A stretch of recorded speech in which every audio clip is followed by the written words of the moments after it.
The 2024 ASEAN Mitsubishi Electric Cup is set to begin in a couple days, and I want to give you guys my preview for each individual team involved in the tournament, as well as how these groups will finish at the end of the group stage. The reason I'm doing this video is because I do have a horse in the race in the Philippines because I am Filipino, so I'm heavily focused on watching this over the next few weeks, and I wanted to create some content for you guys so you can watch along with me. Now, for those who don't know, the ASEAN Mitsubishi Electric Cup, also known as the ASEAN Championship and formerly known as the AFF Championship, is the primary football tournament for the AFC sub-federation of the Southeast Asian countries known as the ASEAN region. 10 teams have been assembled to compete in this tournament, with 5 in each group, and the top 2 in each group will be promoted into the semifinals to face off in the final and then be crowned the champions of the ASEAN region. So make sure to stick around so you guys can hear the preview that I give for your favorite team in this tournament, and then I'm also going to have timestamps in the bottom. If you guys do want to skip to a specific country or team or predictions, you guys can do so freely with those timestamps. Quick disclaimer before I begin, I will 100% be pronouncing a lot of these names wrong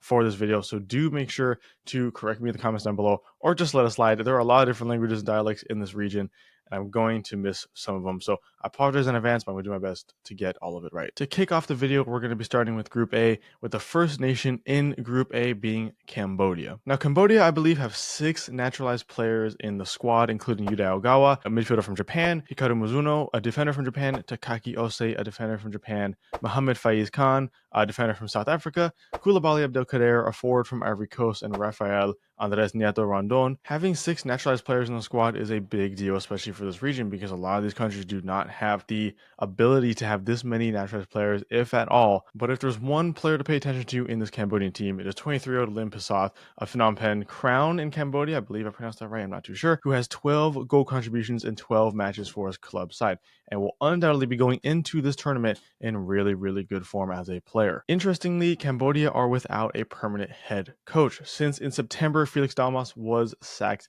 by the Cambodian Federation, and now Koji Gyotoku is the interim manager for them. I believe he's only the manager for, I think, 3 or 4 games. Cambodia overall, though, have kind of struggled to find form recently in the games they've played over the last couple years, with only 2 wins in the last 11 games, coming against the likes of Chinese Taipei and Mongolia, with the most recent game being a loss to Hong Kong 3-0 in October. In this tournament, they have interestingly never made it out of the group stage, so they will be looking to turn their fortunes around here, with their first match being against Malaysia, which is also the very first match of the tournament, which I just mentioned, which should prove to be a very interesting and tightly contested one. And we're going to use that as a segue to get into Malaysia as our next team in Group A. Now, in my opinion, they're one of the more interesting teams to watch in this entire tournament, an interesting team to keep up with. They're a very blended team with youth and experience, with the average age of that team being around 25.9, which is fairly young for an international side, especially in this region of the country. Now, with Malaysia and with a lot of these countries involved, there is a bit of a conflict with their home leagues, because this is not a FIFA recognized window. A lot of these teams will be missing a lot of good players. Fortunately, they still have assembled a really good team here, including the likes of Endrick Dos Santos for Ho Chi Minh City in Vietnam, Fergus Tierney from Chonburi FC in Thailand, and Mohamed Abu Khalil from Osaka FC in Japan. Just 3 players that are going to be important for Malaysia's run in this tournament if they want to make it out of the group stage. The one to watch for this team is Paulo Josu, who is actually 35 years old. He's not like an up-and-coming phenom or wonder kid or anything. He has been around the block a little bit in the world of football, but not as much for Malaysia. He does have also 12 goal contributions in 12 matches for Kuala Lumpur City. Now, Malaysia is one of 4 teams in this year's tournament that have won it previously. Now, with Malaysia, I really want to pay attention to them a lot in this tournament, because it feels like they just know how to compete with these teams in this region. And at least in recent years, they have done pretty good against the likes of the Philippines, Singapore, and even Thailand. They do have a relatively new manager in Marty Vicente, who will hope to continue his good form. He has been doing pretty good as a Malaysia manager so far, and they do start against Cambodia and Timor-Leste as their first 2 games, which you could say is exactly what they kind of wanted before they play the likes of Thailand, who I'll get to in a little bit, but are without a doubt the favorites of the tournament in my opinion. They do have a, I don't want to say easy, but maybe an easier first 2 games, which is what Malaysia would want before they have to deal with the really heavy hitters in this group, giving them somewhat of a foundation to build upon, and maybe will be enough to get them into the next stage. Let's move on to our 3rd team in this group in Singapore. Now, honestly, I don't have too much for Singapore here information-wise. They actually are the 2nd most successful side in this Cup's history behind Thailand. So they know how to win this thing. They know what it takes to be in the end of it, but I do feel Singapore has maybe dropped off just a little bit in terms of quality over the past couple years or so. Player to watch for them, though, I will say Shawal Anwar, who has been in electric form for Lion City Sailors FC, which is his club, as he has scored 14 goals and assisted on 10 so far, making him my personal Singapore player to watch. Now, the manager, Sutoma Ugura, has only managed for 6 matches, but in those, he has 4 losses,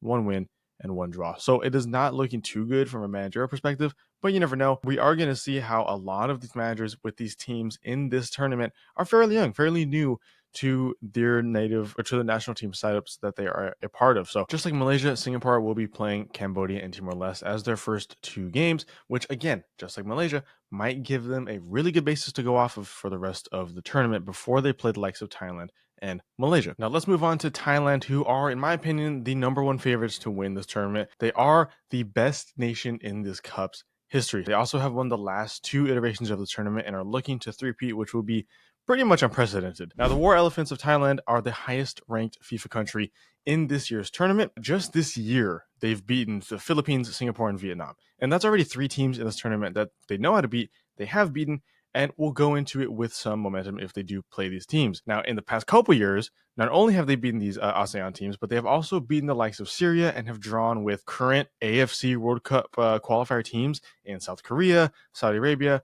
China, Oman.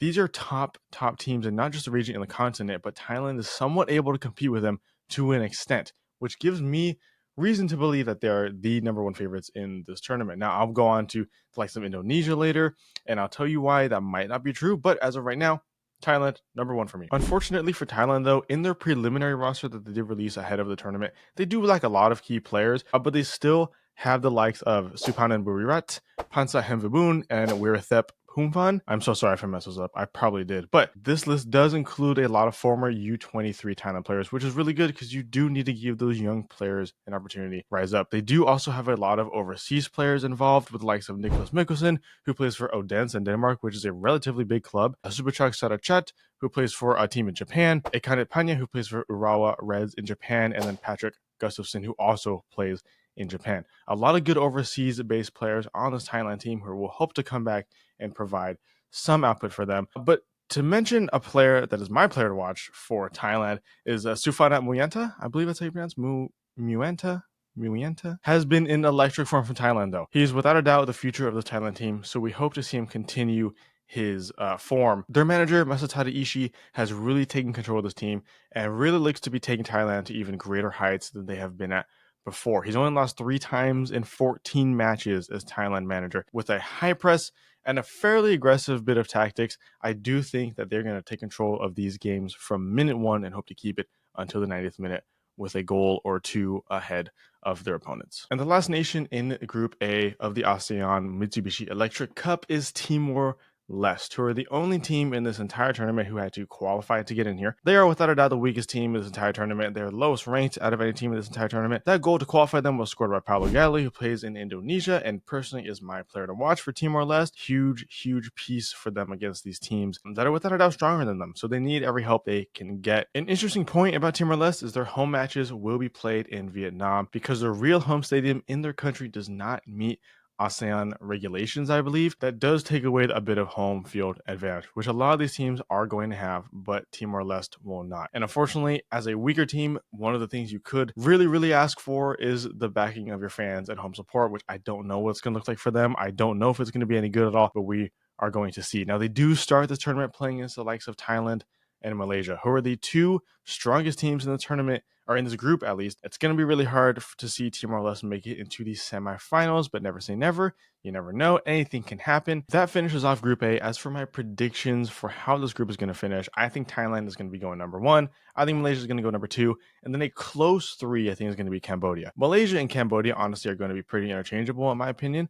I would love to see Cambodia be the team to get that 2nd place spot and move out of the group, but I do think Malaysia might just be that little bit stronger. Pretty interchangeable, but I have Malaysia 2, Cambodia 3. I got Singapore in #4 and Timor-Leste in #5, unfortunately. Let me know in the comments down below your opinions on how this group is going to finish. If I'm right, if I'm wrong, tell me. I want to hear your guys' thoughts. Now, moving on to Group B, we have the likes of Indonesia, Laos, Myanmar, the Philippines, and Vietnam. And we're going to start with Indonesia, who are without a doubt one of the most talked about teams, not only in the region, but also Asia. And honestly, not even just Asia, but the world. One of the brightest teams in the world with a really, really high potential in the future. They will be looking to finally win some silverware in this tournament after finishing runners-up of this competition 6 total times since 2000. Much like the other teams, we are going to be seeing a very limited squad for Indonesia in comparison to their AFC World Cup qualifier counterpart team. There are going to be a lot of players missing, but these will still have the likes of Marcelino Ferdinand, who is the biggest name in this team, in my opinion, right now. Other overseas players that will be involved are going to be Pratama Arhan,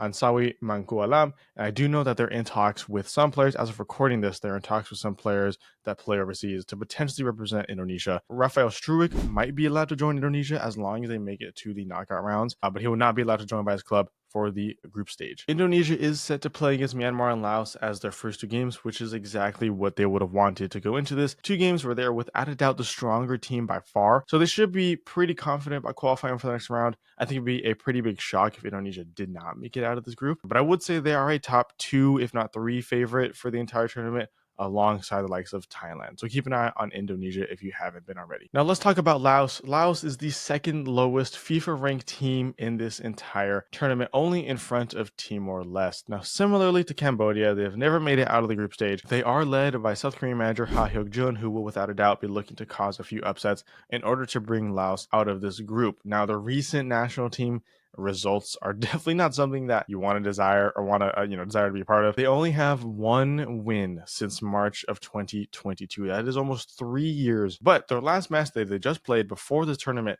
was a 1-1 draw to Thailand. Despite Laos being dominated in that game, they still made it out with a draw against the favorites. It is very interesting to see if those games will matter in this tournament. Now, I'm not entirely sure if it will mean anything, but you never know. It is momentum that Laos definitely needed to go into the tournament with. They're one to watch for me, and I'm going to pronounce this wrong, is Boomfachan Boomkong. Oh, God, I'm so sorry. The 23-year-old winger who has ever been so important for his national team side since he has joined. Now, they do play Vietnam and Indonesia as their first 2 games, and without an upset in at least one of those games, it's going to be really hard for them to make it out of the group. Now, let's talk about my horse in the race, the Philippines. Now, I do have an Ascos kit, but I actually lost it. I don't know where the hell it is. I need to look for that. Otherwise, I will be wearing it right now. But Albert Capea's Philippine squad are going into this one hoping to finally gain some ground in the region as one of the better nations of football in Southeast Asia. They have reached the semifinals of this tournament 4 different times, losing each time, but they haven't done so since 2018. The last 2 editions of this tournament, they were not able to make it out. At one point in this region,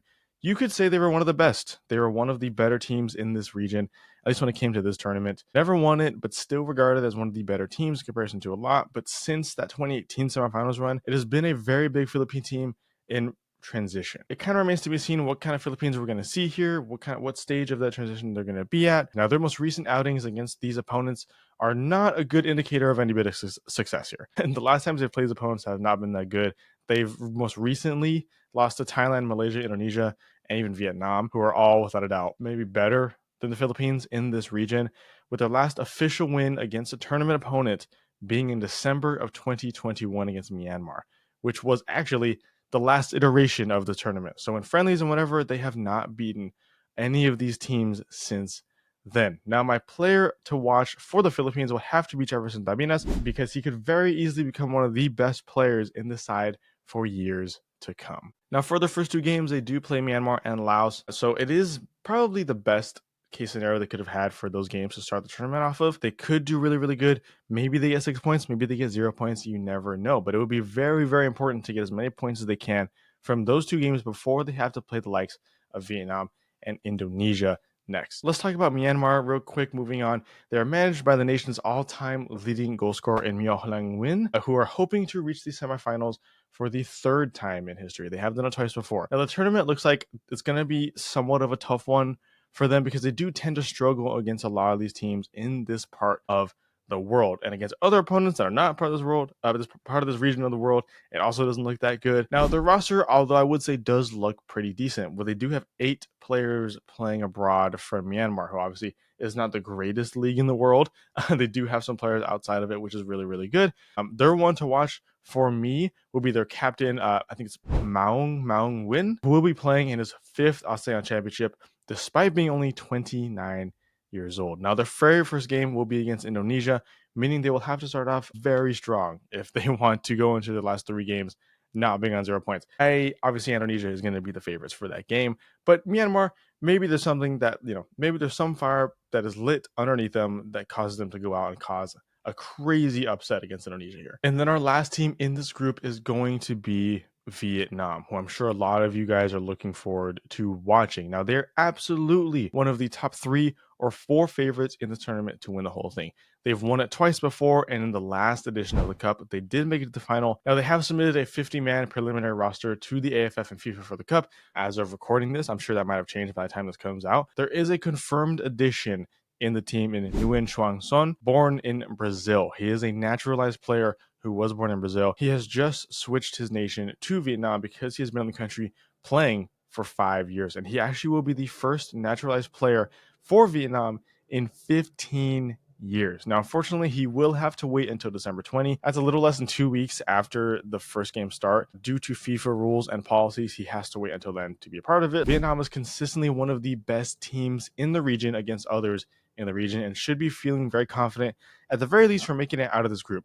Their recent form on paper doesn't look that good. They only have 2 wins since September of last year, with the both of those being against the Philippines, unfortunately. But that is also due to the level of opponents they do tend to play against in comparison to the likes of, a Singapore or a Myanmar or whatnot. However, they did lose to Thailand this September. So I'm sure they're hoping to get some vengeance for that game, for the last tournament, of course. For me, their one to watch will, of course, have to be Nguyen Quang Hai, who is one of the most prolific and effective players in the entire region, and it also has become insanely vital to the success of Vietnam. So keep an eye out for him. I'm sure it won't be that hard. He's going to be very involved in almost every single attack that Vietnam has. Now, that is every single team in Group B. My predictions for the way this group is going to end are a little bit different, I would say. I got Vietnam finishing in number 1. I have Indonesia finishing number 2, with the Philippines in 3, Myanmar in 4, and Laos in 5. Now, those bottom 3 in the Philippines, Myanmar, and Laos could be pretty interchangeable. Depends on their schedule of games and how each of those games goes, of course. I don't know. Laos might not finish last. Myanmar might finish last, or the Philippines, or vice versa. But the top 2, at least, I do think I'm pretty confident in both of them making it out of the group. It's just, which place will they be in? Will Vietnam be number 1, or will Indonesia be number 1? That remains to be seen. But I think that's going to do it for me, guys. That is going to be my preview for the ASEAN Mitsubishi Electric Cup in 2024. Now, of course, if you've made it to this part of the video, I would highly ask that you please leave a like, because it helps us way more than you might think. Make sure to subscribe for way more ASEAN content, way more Asian content, way more world football content, because we are going to do a lot. I'm probably going to do a recap / review of the entire tournament once it's done. So make sure to be around for that. And of course, leave your comments down below what your thoughts are on this tournament for each team, for each group. Let me know what you are thinking. And yeah, hopefully we'll see you guys in future videos about this or about anything else. We hope to have you guys as new supporters for the Get Football podcast. But yeah, take it easy, guys.